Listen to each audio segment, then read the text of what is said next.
Hola, ¿qué tal? Los saludo con mucho gusto después de varias semanas de no tener la posibilidad de coincidir a través de este medio.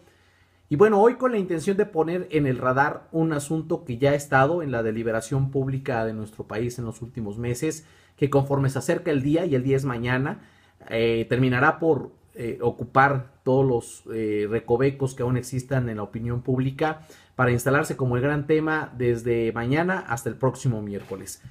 Me refiero a la visita de Francisco I. Y es que se trata así del máximo jerarca de la Iglesia Católica, una iglesia con más de 1.500 millones de seguidores, de fieles, de creyentes alrededor del mundo, pero también estamos hablando de un personaje, de un actor relevante en materia internacional.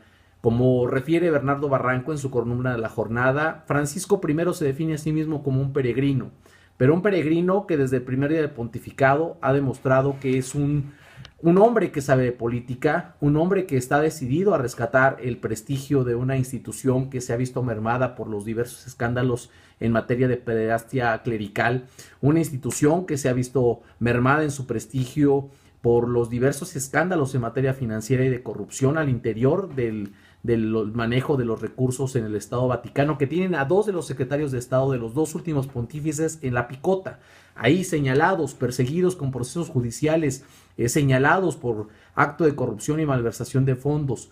Un hombre que está decidido a reformar la Iglesia Católica, que está consciente de que va más allá de su pontificado, pero que no le interesa porque, como dicen sus biógrafos, tiene la meta muy clara en la mente. Esta situación le ha significado al interior de la curia romana, al interior de las élites cristianas y católicas, muchos enemigos. Jorge Mario Bergoglio es un hombre de retos y de riesgos, así se mira en esta etapa de su pontificado. Pero Jorge Mario Bergoglio también es un hombre que sabe hacer política hacia afuera. Se ha instalado como uno de los personajes con mayor influencia geopolítica al día de hoy. Y basta ver algunos resultados que ha tenido en esta materia. Primero se ofreció y fue tomado como uno de los mediadores más entrañables en el conflicto en el Medio Oriente. Fue uno de los artífices en el restablecimiento de las relaciones diplomáticas entre Cuba y Estados Unidos. Un hombre que contribuyó en las negociaciones entre el gobierno colombiano y las Fuerzas Armadas Revolucionarias, que ha hecho de manera personal una petición a los gobiernos de Chile y de Bolivia de sentarse a negociar su conflicto de acceso al mar.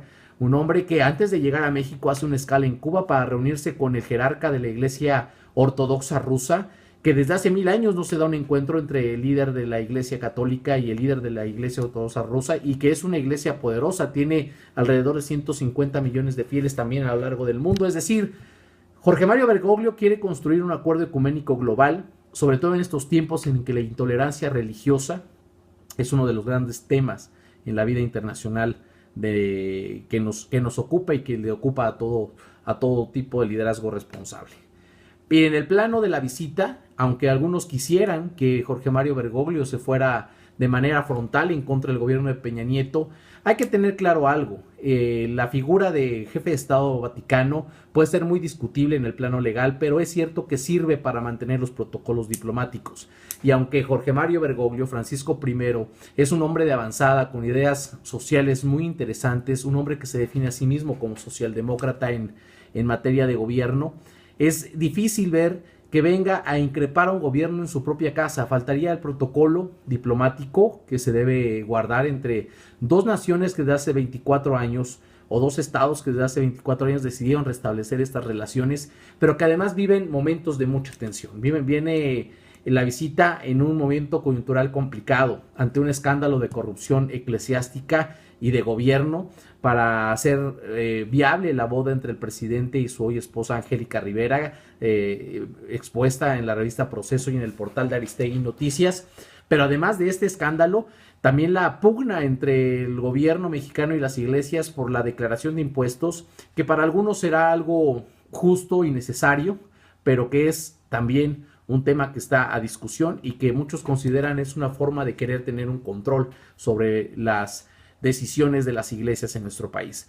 Es decir, no esperemos a un Francisco I que se vaya de manera frontal, pero sí hay que escuchar los mensajes. Resultará interesante escuchar cada uno de los mensajes que describen cada una de sus homilías, porque es cierto, trae una agenda pastoral en la cual seguramente tratará de reavivar la esperanza tan maltratada de sus feligreses, y la agenda política, La agenda por sí misma tiene un componente político. Chiapas, Morelia, Chihuahua, Ciudad de México, Estado de México, lugares donde se concentra el poder político, lugares en los cuales se concentra una muestra representativa de los problemas que hoy aquejan a nuestro país: el narcotráfico, la violencia, las desapariciones forzadas, la pobreza extrema.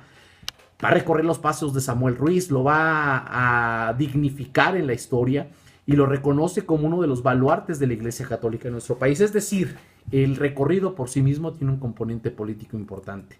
Habrá que estar pendientes. Es una visita extraordinaria por todos los mensajes que se pueden dar, por todo el contexto que se ha generado alrededor de ella, por los diversos estiramientos que se han tenido para establecerle algunas cosas, y que de forma muy digna, respetuosa pero digna, no permitió que le impusieran agenda. Eso ya de por sí genera una expectativa positiva en todo este tema. Vamos a estar pendientes. Yo les suplico que estemos en comunicación, que intercambiemos opiniones sobre este tema y que vayamos compartiendo nuestras visiones sobre cada uno de los eventos que se darán de aquí al miércoles, y que abramos también un espacio porque los acontecimientos que México está viviendo en las últimas horas lo lastiman y lo laceran.